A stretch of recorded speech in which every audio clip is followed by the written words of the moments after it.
Hi, my name is Tara Wheats. I work with the Good Health System here in Comanche, Iowa. We work with a variety of body systems and specialties, and I'm excited to tell all of our new and existing patients about them. A little bit about the Good Health Clinic. We are a public clinic working with our local nonprofit community health system to serve all patients in need. We can accept all patients in our clinic, although our providers do tend to focus on very specific patient demographics, and I can talk about those in a little while.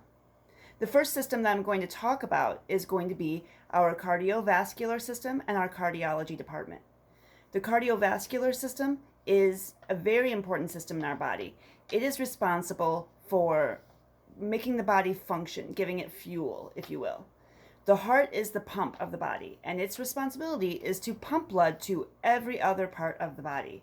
The arteries are the part of the body that pushes the oxygenated blood out to everything else, and the veins are what bring back all the used blood. The blood is the fuel. So blood is very important, and a lot of people might not realize that blood is a very important part of your cardiovascular system, but it is. I'm going to talk about a couple of the diseases that our clinic are able to support. The first one I'd like to talk about is hemophilia. We don't hear very much about hemophilia, but what that is it is an inability for your blood to coagulate. Basically, you're not able to stop bleeding if you get cut, and you run the risk of bleeding to death. This is a big concern. You'll be interested to know that over 3 million people are diagnosed as hemophiliacs. Most of them have a hereditary family member, so they have a parent that is also a hemophiliac, and they have inherited that gene from their parent. But 1/3 of babies who are tested and found to be hemophiliacs do not have a hereditary trait, which can be quite scary if they don't know where it came from and they don't know what to expect. The best case scenario is that if you are a hemophiliac and you are having a baby, you would let your doctor know prior to delivery so they are prepared to test the baby and take the appropriate steps to treat the condition and work with that baby for the remainder of the baby's life. A hematologist is the physician that would treat a hemophiliac patient. The tests that we would use to determine that are coagulation factor tests. There's a few different ones that we would use, but primarily it is the PT test and the APTT test. What these do is they determine A, the number of coagulation factors that you have in your blood, and B, how long it takes for your blood to coagulate. If they are below certain thresholds, you are at greater risk and you are diagnosed as a hemophiliac, and you would need to take preventative measures to keep yourself from getting cuts. Something as small as a cut with a knife. If you are a hemophiliac, it could be deadly for you, so it's very important for you to be prepared. Dr. Anderson is our resident hematologist here in the clinic. Not only does Dr. Anderson treat hemophiliacs, but he also treats other malignancies such as leukemia and also sickle cell anemia. Very important doctor to have on staff with us, and we're excited to have him here. Primarily, he will work with pediatrics from birth, but he can serve all patient demographics. So if you are 47 years old and new to our area and you are a hemophiliac, he is able to treat you. Also, if you are newly diagnosed with leukemia, he is able to partner with cardiologists and other oncologists, which are cancer doctors, to assist. The next disease I'd like to talk about is hypertension.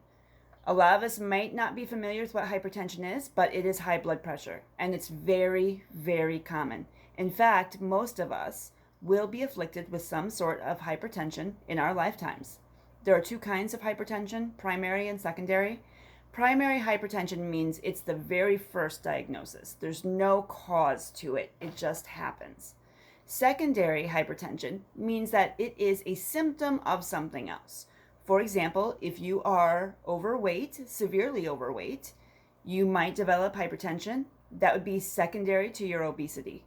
You might start taking other medications, and the other medications that you take might result in an increase in blood pressure, and that, as a result, would be secondary hypertension. So the first thing we need to do, if you have a series of blood pressure tests that test high, High would be considered 140 over 90 for 3 consecutive blood tests in both arms, or excuse me, blood pressure tests in both arms. 180 over 120 is severe. So if you have high blood pressure, which would be the moderate level, 120 over 90, excuse me, 140 over 90, you can still see your primary care physician, and that's usually where that gets picked up, is when you're going to your doctor for other reasons. But if your hypertension becomes severe, 180 over 120, they would refer you to the cardiologist for closer monitoring. The first thing we're going to do is try to figure out if this is primary hypertension or secondary hypertension. The way that we're going to do that is ruling out all other factors. The way you're diagnosed with hypertension is a series of blood pressure tests in both arms, different times of day. There is no blood test that's going to test for it. We might ask you to do some other tests, like perhaps a nuclear stress test, but the basic way to diagnose high blood pressure or hypertension is a typical blood pressure test taken multiple times, different times of day, both arms. It is easy to manage typically. We can manage it through diet and exercise, often changing your medications, especially if it's a secondary diagnosis. A lot of people do have to take medication, and we're able to work with you with that. But once we get it under control, it can limit the negative impacts. If we don't manage it, unfortunately, hypertension can result in kidney malfunction. It can result in stroke, heart attack, and death. So it's very important for us to catch it and manage it. Our cardiologist here in the office is Dr. Brown. He serves all patients, but typically will focus his attention on geriatrics. So if you have hypertension, you would be working with your primary care physician first, and then referred over to Dr. Brown, who can work with you if your hypertension were to become severe. I'm really glad that you took the time to visit with me today and learn about some of the services that we're able to offer here in our clinic. Next week, we'll talk about the pulmonary department and our respiratory body system. If you have any questions, don't hesitate to give us a call or stop by. We are happy to help.